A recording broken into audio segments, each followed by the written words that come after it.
Ladies and gentlemen, I present to you Michellie Jones, Craig Alexander. Come on, give a big round of applause. Oh my gosh, I'm not worthy. Look, a quick chat to you and then we'll get your presentation.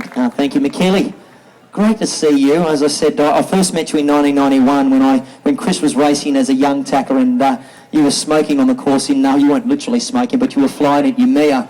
And you've obviously gone on to do some wonderful things. And triathlon has been a big part of your life. And it's great to see you here in Kurnell. Thank you for coming. I mean, let's let people know what's been going on in your world and what are we looking forward to coming up? What am I looking forward to coming up? Damn, 23 years of triathlon. This is probably my last year as a professional, so wanted to come back and do a couple of races before I become an age grouper. Look out.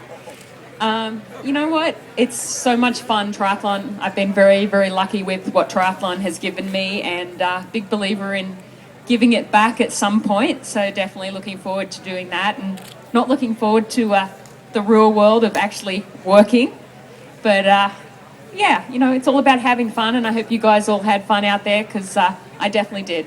You know, Michellie, you obviously got a twin sister and we've seen you absolutely race with fierce determination and you have been very much a person when you've turned up in a field and people have gone, oh no.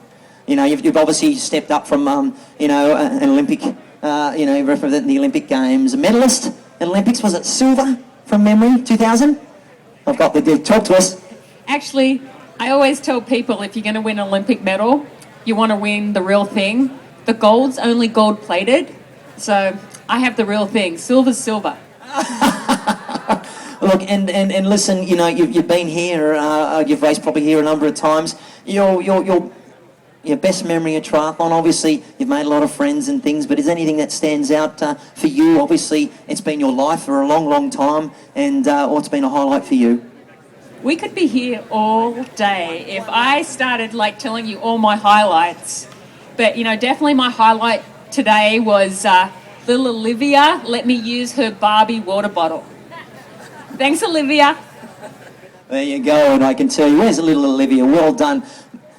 Nice, sweetie. Good on you. She's very shy. Michellie, thank you so much for coming. We're going to get you to make sure that you help presenting today. Craig, great to see you, mate. You're obviously out for a little bit of a spin and hometown around this area. I was actually at the Richie Walker on Friday night, which we had a good fun time. But, mate, what's been going on in your world? You know, this guy can race over any distance, and he's only one of the very few that can do that. There's a lot of people that do the ITU and all those sorts of things, but 2 times to win the World Ironman Championships. You know, for many years, Alan and Scott, they took for years to win that event, and you turn up and run it up in your first go, and they go, oh, you know, this thing is pretty tough. But, mate, an ultimate professional, obviously this is your career. Congratulations, and just tell us about your year in 2010 and maybe what's coming up for you. Yeah, well, last year was a great year. You know, I raced 10 times, had 7 wins at various distances, and finished 4th in Kona, which was a good result. You know, people often say, "Well, were you disappointed?" You know, I think when you're trying to defend a title, it's disappointing not to defend. But you know, when you're racing other world-class athletes, you know, they don't just let you have it. So I had a good day there, and I think the 3 boys in front of me had great days, so they deserve to be there. And you know, this year it's been busy already. We moved house about 5 weeks ago, and well, I should say my wife's been busy, and yeah, just looking forward to another year of racing. Well, I've got Abu Dhabi in a couple of weeks. That'll be the first one. Yeah, trying to build a bit of fitness for that. It's a longer race, longer than I'd normally do this early in the season, but it should be a good challenge. Then Port Macquarie, Ironman Australia in May, and then yeah, pick the clan up and we'll head over to the US in late May, so and do another stint over there, culminating with 70.3 Worlds in Vegas and Kona again. Mate, I've known you for a long time, only because you came into the sport and you used to race really angry. Now you race angry but you're smarter. And I've got this wonderful photo of you standing in a garbage bag after 1994 World Championships. Tim de Boom was in that age group field. You had a significant race. But I remember the wool fat that you put on.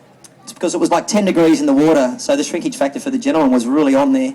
But we actually had volunteers to help us get our wetsuits undone and help our helmet straps. You know, you've come a long way from an age grouper. We've got a lot of age groupers here. You've stepped it up to be world class, to make your career and make some very good friends. Those early days, if you've got any advice to people who are new to the sport, is there anything you could give to them? Obviously, not everyone's going to reach your standing because that's just world class, but any advice for our first timers listening to thinking, who's this guy? Been around for a long time and one of the best races ever to be produced by our country. Yeah, I would say just have fun. I just had a passion for the sport, and 94. That was, I think, my second Olympic distance race, and it was the world champs. And I was never a junior. I started in my early 20s, so I was in the 20 to 24 age group, and I didn't know much. You were one of my teammates. I was the rookie. I turned up with a borrowed wetsuit that had no sleeves, and the water was 10 degrees, and I didn't know anything really. So, some people would say I still don't know much, but I just had fun and I had a passion for it. I didn't mind a little bit of hard work, and obviously I had natural talent for it as well, but just loved the sport and loved all the challenges that it presented, on a personal level. Mate, listen, it's great to have you two here beside me. I didn't think I'd see you guys here. And look, I love the sport of triathlon. Ladies and gentlemen, you don't know what it means. For those who are involved in the sport, these two have just set the benchmark. They're wonderful people. They know how to race hard, but they really are just, wonderful people. So give them a big round of applause. Step over there. You're going to help with the prize presentation. Great to see you. Thank you so much. Made my day, and that's brilliant.